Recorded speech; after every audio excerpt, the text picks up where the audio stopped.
seul, sans le moindre allié, et vous ignorez tout du destin qui vous attend si loin de chez vous. Quelle diabolique horreur vous guette dans la pénombre de cette salle? Vous n'en savez rien. Les murs dévorés de moisissures sont dépourvus de fenêtres, et seules quelques torches fixées à des piliers qui se dressent vers d'obscures hauteurs éclairent l'endroit d'une clarté rougeâtre. Il règne ici une odeur de moisi et de renfermé. 2 passages voûtés sont aménagés au fond de la salle, mais avant que vous ayez pu vous en approcher, la flamme des torches se met soudain à vaciller et un vent froid vous glace jusqu'à la moelle. Quelque chose ou quelqu'un dissimulé dans l'ombre a provoqué ce déplacement d'air. Qui, à cet instant, une lueur scintille, l'espace d'un éclair à quelque distance devant vous, puis un hurlement infernal se répercute en écho sous l'immense voûte. Vous ne parvenez pas à imaginer une créature capable d'émettre un son aussi épouvantable, mais vous ne savez rien des êtres terrifiants qui peuplent le monde d'Orbus. Des bruits de pas retentissent alors. Quelqu'un s'approche en courant, mais vous ne pouvez rien distinguer dans l'obscurité. Si vous souhaitez vous précipiter vers le passage voûté le plus proche de vous, rendez-vous au 17. Si vous préférez rester où vous êtes et attendre de pied ferme, en tirant votre épée, rendez-vous au 30. Alors, je viens de placer le micro autrement parce que je me rends compte que ce serait mieux pour vous si mes chuchotements étaient beaucoup plus proches. Donc, étant donné que la dernière fois, j'avais opté pour le passage voûté, là je vais tirer mon épée.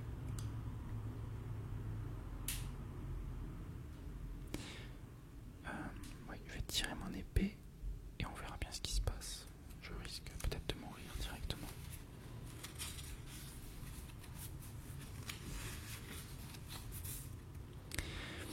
Les bruits de pas se rapprochent et soudain un fracas semblable à un coup de tonnerre résonne dans la salle. Vous jetez un coup d'œil dans la direction d'où est venu le bruit et vous constatez qu'un énorme bloc de pierre interdit à présent l'accès aux 2 portes en arcade. Vous êtes pris au piège. Rendez-vous au 13.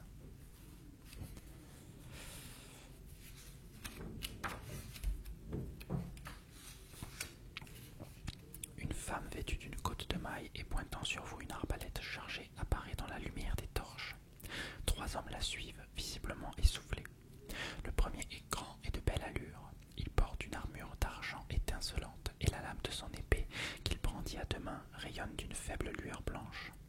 Le deuxième est habillé d'une longue toge en étoffe filet d'or et son visage est dissimulé derrière un masque souriant en or également. Il tient à la main une crosse d'ivoire. Le troisième enfin est trapu et porte une tunique blanche par-dessus sa cotte de maille. Une croix rouge orne sa poitrine et une masse d'armes pend à ses côtés. À nouveau, vous entendez un hurlement, plus proche cette fois. Ils sont presque sur nous, s'écrie l'homme à l'épée blanche. La dame de maille s'adresse alors à vous. Qui êtes-vous demande-t-elle, et que faites-vous ici dans l'abîme, l'antre où prolifère le mal? Comment allez-vous réagir? Alors j'avais déjà eu ça la dernière fois, mais j'avais dit que je prétendais que j'avais entrepris de lutter contre le mal. Je vais plutôt répondre que je viens d'un autre monde directement, puisque c'est de ça qu'il s'agit. Donc je vais au 247.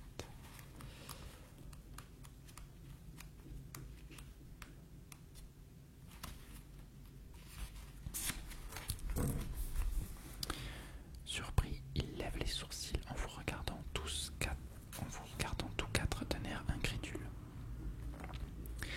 L'homme vêtu d'or se tourne alors vers le prêtre à la tunique brodée d'une croix et demande « Est-ce vrai ?» Vous avez dit la vérité et vous n'avez donc aucune raison de redouter le verdict du prêtre qui fait usage de ses pouvoirs magiques pour lire dans vos pensées. Il dit vrai en effet, assure le prêtre, et son cœur est pur. La dame de maille abaisse aussitôt son arbalète et va surveiller à l'entrée de la salle. Qu'allons-nous faire à présent s'inquiète l'homme vêtu d'or. Les sorties sont obstruées et mes pouvoirs ne me permettent de téléporter au dehors qu'un seul d'entre nous. Mais peut-être ce guerrier a-t-il été envoyé par les dieux pour achever notre quête. Sensible à la sincérité et à l'abnégation de ces hommes, vous attendez d'en apprendre davantage en espérant pouvoir les aider. Rendez-vous au 100. Bon, pour l'instant, ça se passe comme la dernière fois.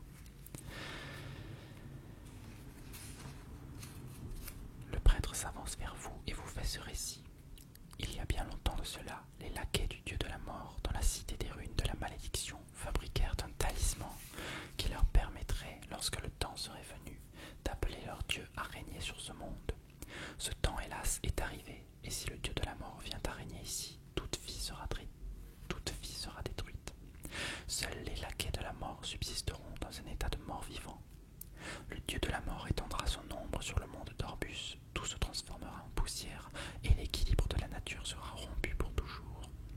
Les maîtres de la tradition de Siracoub, qui œuvrent à la cause du bien, se sont efforcés d'empêcher cette catastrophe. Ils ont envoyé un groupe de croisés, dont nous sommes les 4 derniers survivants, à la recherche du talisman avec mission de s'en emparer. Le roi sans chair des laquais de la mort a fait enfermer le talisman dans les profondeurs de l'abîme pour qu'il y soit conservé en toute sécurité. Nous avons réussi cependant à pénétrer dans cet antre du mal et nous avons retrouvé le talisman maudit. Il sort alors un collier de sous sa tunique. Un disque d'obsidienne y est fixé en guise de pendentif avec une tête de mort en rubis incrustée en son centre.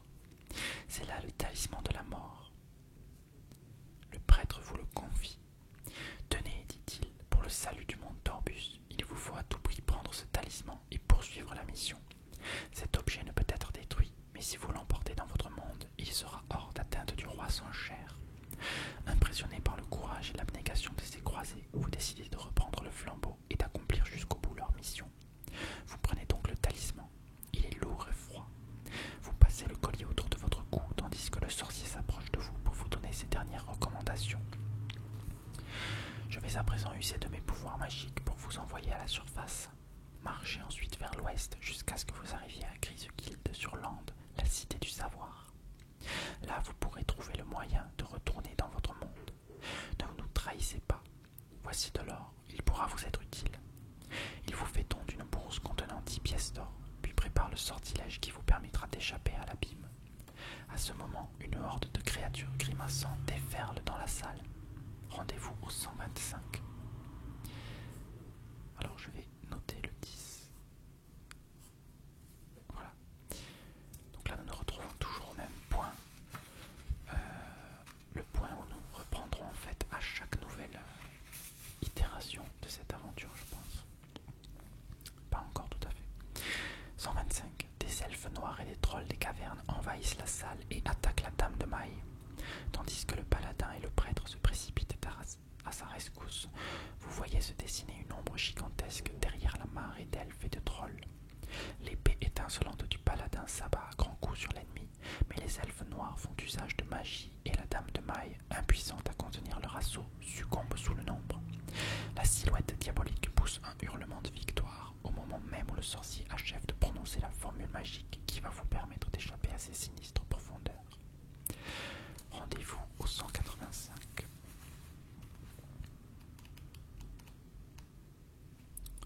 Hop. Et nous voilà au 185. Soudain, vous vous retrouvez en plein soleil, debout au bord d'un gouffre immense. C'est sans doute là ce que les croisés appelaient l'abîme. Donc c'est ce que j'avais commencé à faire sur ma carte. Nous avons donc l'abîme ici présente. Voilà. Tout autour de vous, le sol rocailleux est noir et craquelé, strié de crevasses et de fissures. Donc on peut faire quelque chose de tout à fait joli.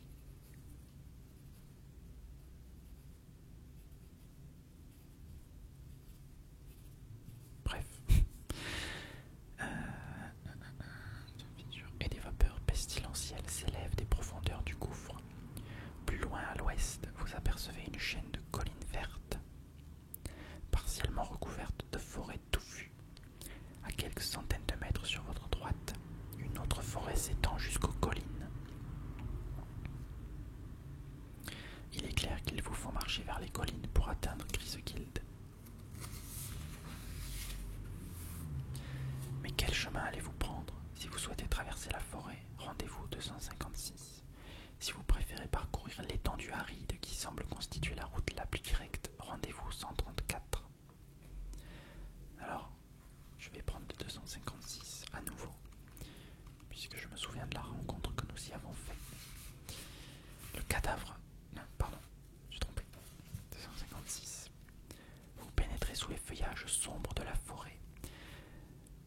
Bientôt vous arrivez dans une clairière. Vous vous figez alors sur place en voyant apparaître devant vous une énorme louve blanche, presque aussi grande qu'un poney. La louve est en train de donner la tétée à deux petits. En vous apercevant, elle les repousse et se met à grogner, prête à bondir sur vous. Qu'allez-vous faire? Je vais offrir un peu de viande séchée à la louve. Je vais refaire le même parcours que la dernière fois, mais en étant un peu plus malin peut-être. Donc à nouveau nous rencontrons le druide gardien du bocage sacré. Alors on va quand même lire le paragraphe. Donc rayez un repas de votre feuille d'aventure. Donc nous rayons un repas. Il nous reste 9 repas. Un genou à terre, vous lancez la viande séchée à l'animal en lui parlant doucement. La louve accepte votre cadeau, tandis qu'au même moment, une silhouette vêtue d'une toge verte apparaît dans la clairière. C'est un vieil homme à la longue barbe. Il tient un bâton en chêne dans une main et une faucille en argent dans l'autre. Une couronne de gui lui enserre la tête.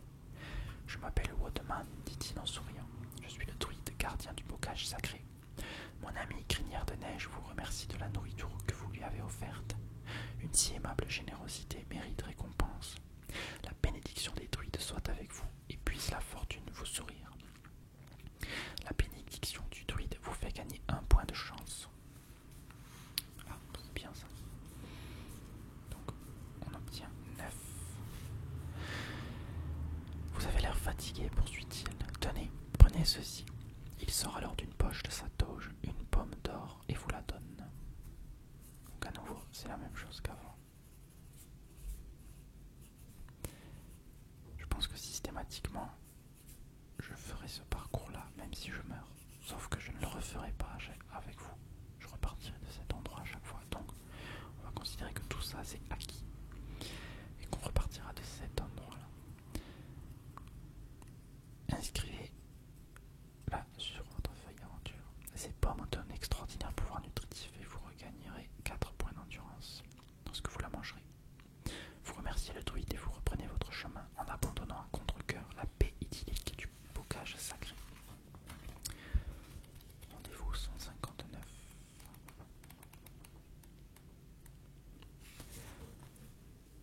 Vous vous frayez un chemin dans l'épaisse végétation, franchissant d'abord la colline, puis descendant vers la vallée touffue qui s'étend de l'autre côté. Vous suivez alors un sentier orienté à l'ouest et vous marchez d'un bon pas jusqu'à ce que vous rencontriez quelques centaines de mètres plus loin un énorme lézard aux écailles brunes doté de 8 pattes. Le reptile se prélasse au soleil, la gueule entrouverte, et vous distinguez nettement les longues dents pointues qui hérissent ses mâchoires. Tentez votre chance pour voir si vous parviendrez à passer devant lui sans le réveiller. Si vous êtes chanceux, rendez-vous 267. Si vous êtes malchanceux, rendez-vous 135. On va tenter l'originalité. Alors partir à chaque fois, je vais le noter quand même. Quelque part. Je vais le noter où? Le noter là-dessus. Partir du 159. Voilà. Histoire de repartir à chaque fois de cet endroit-là. Et je vais tenter de passer à coup d'épée cette fois. Je crois que j'avais pas fait ça la dernière fois. Donc on va essayer 384.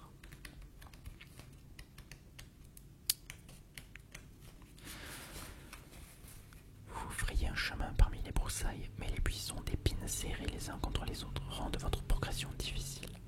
Bientôt, vous êtes à bout de souffle et vos efforts vous ont donné faim. Il vous faut manger. Rayez un repas dans la case provision de votre feuille d'aventure. Super. Donc on passe à 8. Vous êtes cependant si épuisé que ce repas ne parvient pas à vous rendre de points d'endurance. Vous poursuivez ensuite votre chemin. Rendez-vous 65.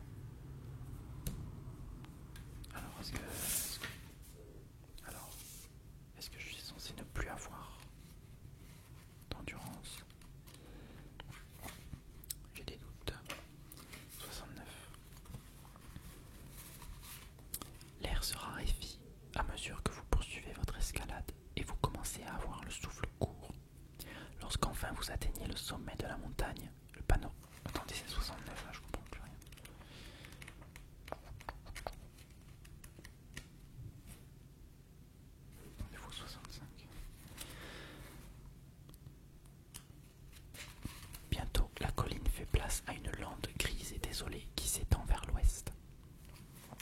ça c'est encore une fois ce qu'on avait fait la dernière fois.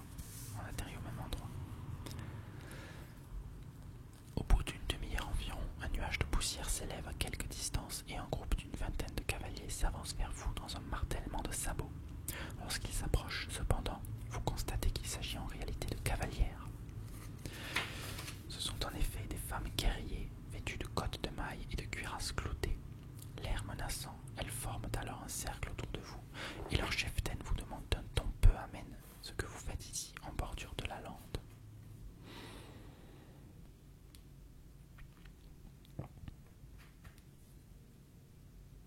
Je vais leur dire que je suis le dernier survivant d'une caravane que l'on a attaquée. Voilà, je prends des risques. 322. D'où venait donc cette caravane? Demande la cheftaine des tours de l'augure. Peut-être? Non. Demande la cheftaine des tours de l'augure, peut-être? Quelle sera votre réponse? Je vais dire qu'elle venait en effet des tours de l'augure. C'est peut-être un énorme piège. Mais ce n'est pas grave. Impossible, lance la cheftaine d'un ton sec. Les tours de l'augure se trouvent à l'ouest de Grisguilde et vous alliez dans cette direction. Vous n'en reveniez pas. Vous êtes en état d'arrestation. Rendez-vous au 152. La cheftaine exige que vous lui donniez votre épée et vous ordonne de monter en groupe derrière l'une des femmes guerriers du nom d'Elvira. Si vous souhaitez obéir, rendez-vous au 155. Si vous préférez refuser, rendez-vous au 142.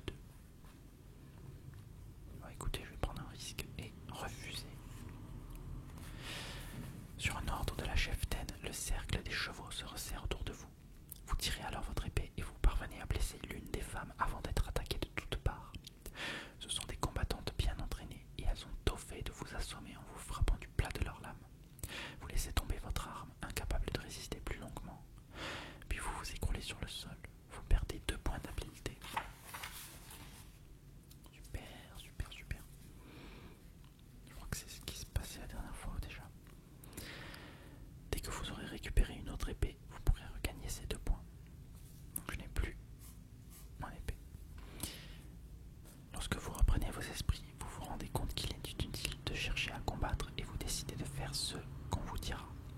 Elvira vous tend alors la main et vous aide à monter sur son cheval. Elle ne paraît pas enchantée cependant de partager avec vous sa monture jusqu'à Grisguilde. Quant à vous, vous avez au moins la consolation d'aller dans la bonne direction.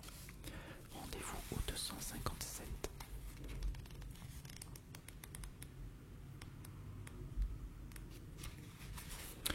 Vous chevauchez longtemps et les étendues sauvages laissent place à une lande désolée. Un peu plus loin se dressent les murs d'une ville. Bientôt vous approchez d'une des portes de la cité et la cheftaine ordonne à un détachement de sa patrouille de rester là en faction.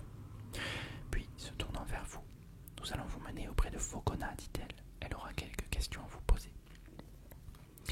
Si vous souhaitez saisir la première occasion de vous enfuir, rendez-vous au 318. Allez, j'ai pas fait ça la dernière fois, donc je vais m'enfuir. Enfin, essayer de m'enfuir.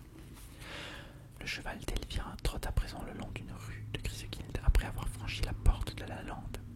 Vous remarquez de nombreux bâtiments de grande taille en pierre grise et vous êtes frappé par l'allure studieuse des passants. Les rues de la ville sont en effet peuplées de savants et de professeurs de la guilde du savoir, ainsi que d'étudiants portant sous le bras des livres et des parchemins. 8 femmes guerriers vous escortent toujours et vous avez le choix entre sauter de cheval pour tenter de vous enfuir. 362, ou vous résoudre finalement à rencontrer Faucona, la grande prêtresse. Non, je vais m'enfuir. 362. Vous sautez à pas du cheval et vous allez vous réfugier dans une encoignure entre 2 boutiques de telle sorte que les femmes guerriers ne puissent pas vous attaquer tout en même temps. La cheftaine et Elvira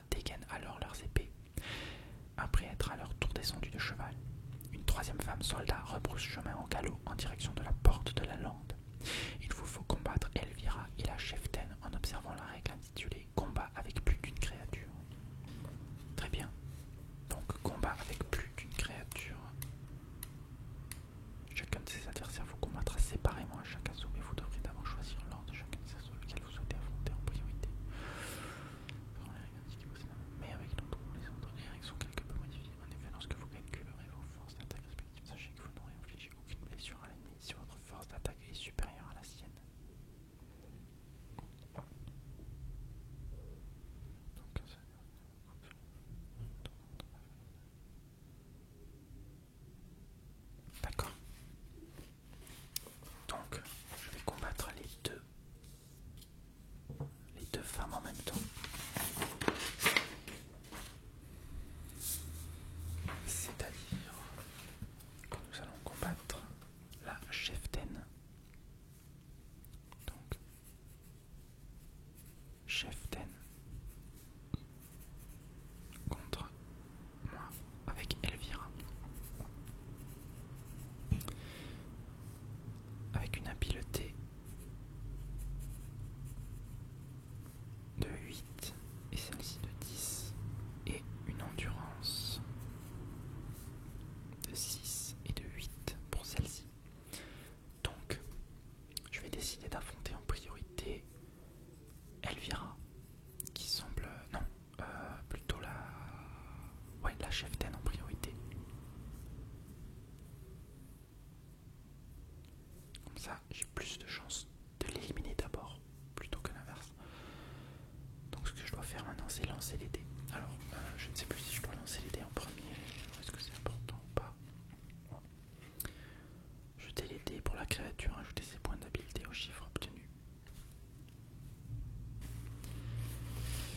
Donc je lance la créature, puis je lance pour moi.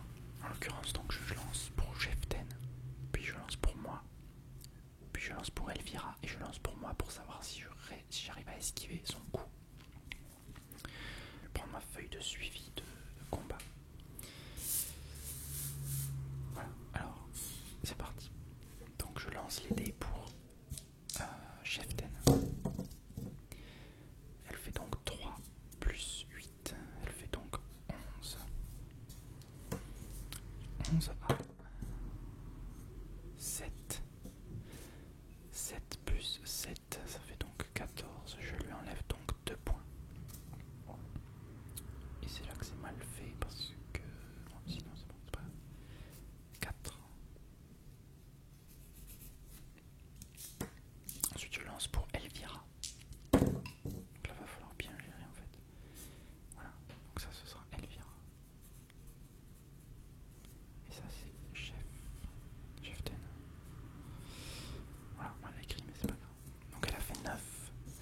Voilà, Elvira elle va me... 9 plus 10 ça va faire 21.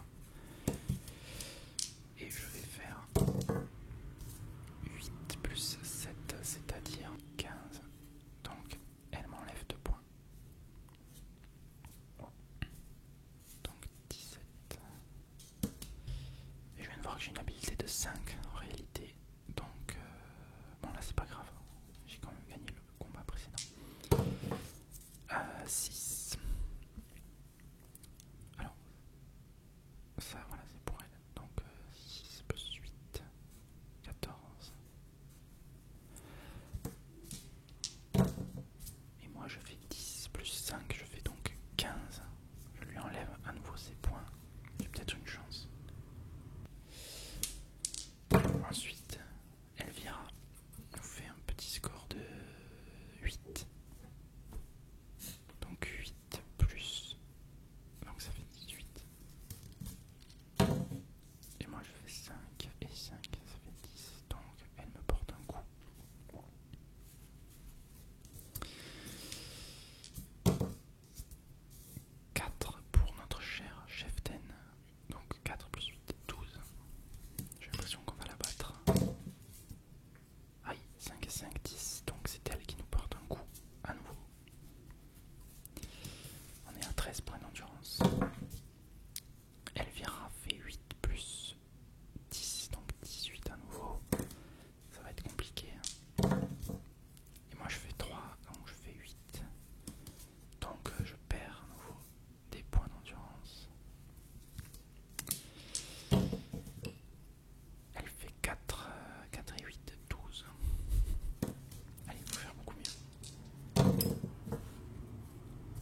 cheftaine fait 13. 5 plus 8, c'est 13. Et moi je fais 8 et 5. 8 et 5, ça fait 13. Voilà. Elvira fait 9 plus 10, ça fait 19. Je peux peut-être faire une égalité. Non. 7 et 5. 12, donc je ne peux pas. Je vais perdre.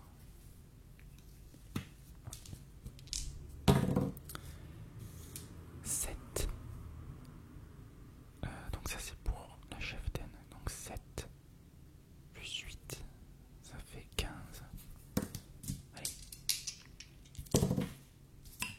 8. 8 et 5. 13. Il me reste un point de vie. Je vais utiliser ma potion. Ma potion de vigueur. Donc je vais la rayer bien comme il faut. Potion de vigueur, donc je retourne à 19.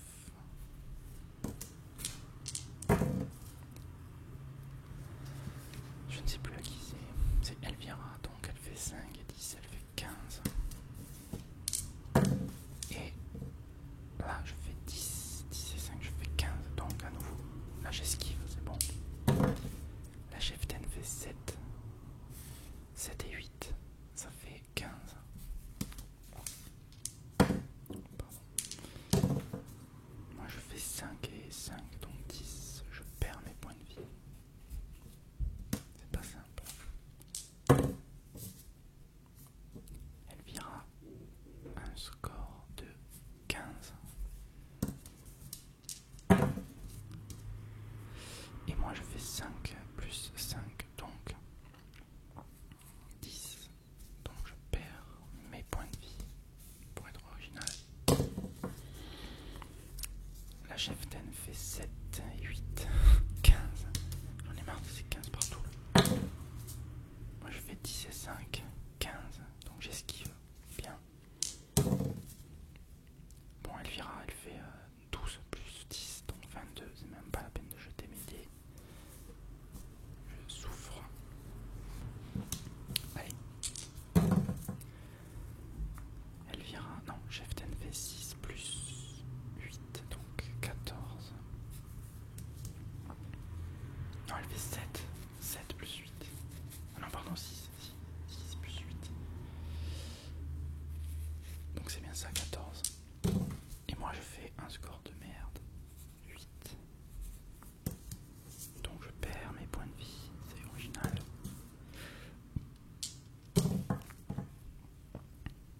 8, donc 18 pour Elvira. Et moi je fais 9 et 5, donc 14, donc je perds mes points de vie. Elvira fait... Mais vous ne voyez pas les dés en fait. 4 et 8, 12. Allez, j'ai peut-être une chance de la battre. Hop. 9 et 5, 14. Donc, je viens de battre la cheftaine. Elle est morte. Donc maintenant, j'affronte Elvira. J'ai peut-être une chance de gagner. Elvira, alors là, elle vient de faire un score de folie. Elle vient de faire 11 plus 10, donc 21. Je ne vais pas jeter les dés, je sais que j'ai déjà perdu. Donc je fais 7. Ensuite. Ah, ça devient intéressant. En fait, j'aurais dû jeter les dés pour moi, pas grave. Donc elle fait à nouveau 21. Je perds à nouveau mes points de vie. Ensuite, elle fait 5. 5 plus 10, donc 15. Là, je peux jeter les dés, j'ai peut-être une chance. Je fais 9, donc 14. Super. Je vais mourir.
bien j'avais affronté une sorte d'assassin qui m'avait pris par surprise la dernière fois.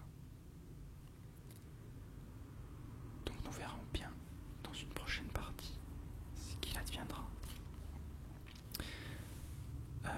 Voilà, c'était une vidéo un peu plus courte que la dernière fois et il s'est pas passé grand chose d'inédit.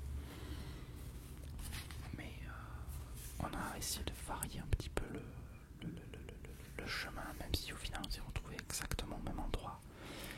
Mais le combat final était différent et je l'ai perdu, même si j'ai réussi à battre une des deux adversaires. Merci d'avoir suivi.